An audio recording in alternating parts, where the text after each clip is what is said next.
नमस्कार, मैं हूं आपके साथ प्रिया और आप देख रहे हैं जीटीवी न्यूज़ भारत। स्कूली विद्यार्थियों की सुरक्षा और संरक्षण के लिए राष्ट्रीय बाल आयोग ने आयोजित की कार्यशाला।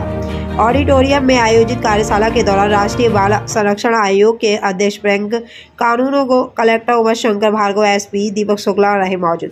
स्कूली बच्चों की सुरक्षा के साथ साथ साइबर उपयोग और सोशल मीडिया पर कार्य के दौरान बच्चों को सावधान रहने पर भी दी जानकारी।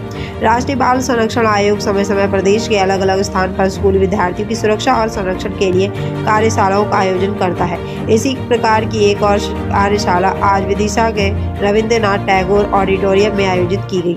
इस कार्यशाला के दौरान राष्ट्रीय बाल संरक्षण आयोग के अध्यक्ष बैंक का कानून विदिशा, कलेक्टर उमाशंकर भार्गव, एसपी दीपक शुक्ला, जिला शिक्षा अधिकारी जीपी राठी के अलावा विभिन्न स्कूलों के शिक्षक शिक्षिकाएं मौजूद रहे।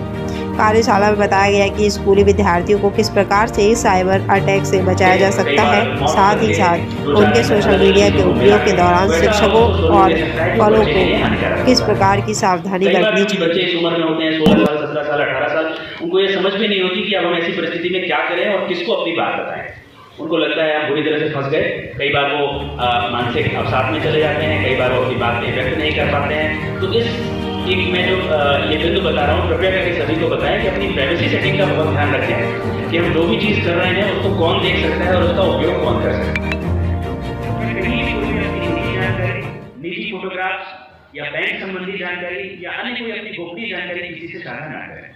सामने वाला व्यक्ति उसका कब कैसे दुरुपयोग करेगा हम कह नहीं सकते। स्वभाव को उतना नहीं समझ पाते, ये हमको बच्चों को बताने की आवश्यकता है। इसके अलावा एक मामला आपके साथ है सेक्स टॉर्चर से संबंधित। आपको फोन पे किसी का कॉल आएगा, बच्चों के साथ नहीं हो रहा है, ये बड़ों के साथ घबराने की कोई बात नहीं है।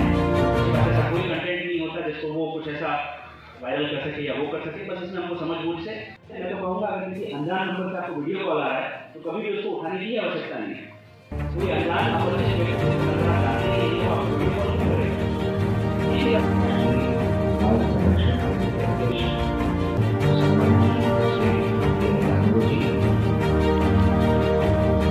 सर आप क्षमा चाहते हो, आप आते हो वैसे साहब तो हमारे ही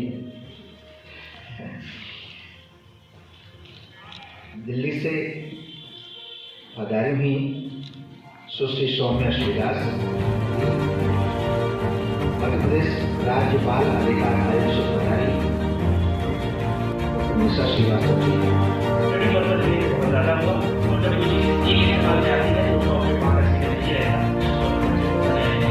इंटरनेट पर जो सामग्री उपलब्ध है उस पर जाते हैं। फेसबुक आजकल बहुत नया चलन बना है, रील्स बनाने का, वीडियोस बनाने का, इस सब पे जाते हैं। तो इसमें मूल 2-3 चीज़ें अपने को ध्यान में रखने की आवश्यकता है। पहली चीज़ तो आप सभी जहाँ भी मुझे ऐसा लगता है बहुत सारे लोग स्कूल शिक्षा विभाग से होंगे, बच्चों को एक चीज़ जरूर बताएं कि जितने भी साइबर प्लेटफॉर्म्स हैं उसमें अपनी प्राइवेसी का बहुत ध्यान रखें। उस पर जाकर अपनी प्राइवेसी सेटिंग होती है कि हम जो चीज़ अपडेट कर रहे हैं या अपलोड कर रहे हैं उसको कौन कौन सा व्यक्ति देख सकता है, कौन व्यक्ति उसको डाउनलोड कर सकता है, क्योंकि यहीं से उसको दुरुपयोग की संभावना शुरू होती है।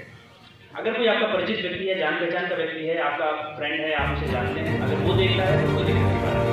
लेकिन कोई ऐसा व्यक्ति जो कि अनजान है या उसका उद्देश्य है उसको गलत तरीके से इस्तेमाल करना, और अगर उसके हाथ में वो चीज़ लग जाती है, कई बार उसको जोड़ दे, कई बार ऑन करके दो चार अलग अलग चीज़ों को मिला के वैसा उसको शुरू दे देता है, तो बच्चे के लिए हानिकारक होता है। कई बार क्योंकि बच्चे इस उम्र में होते हैं 16 साल, 17 साल, 18 साल, उनको ये समझ में नहीं होती कि अब हम ऐसी परिस्थिति में क्या करें और किसको अपनी बात बताएं। उनको लगता है हम बुरी तरह से फंस गए। कई बार वो मानसिक अवसाद में चले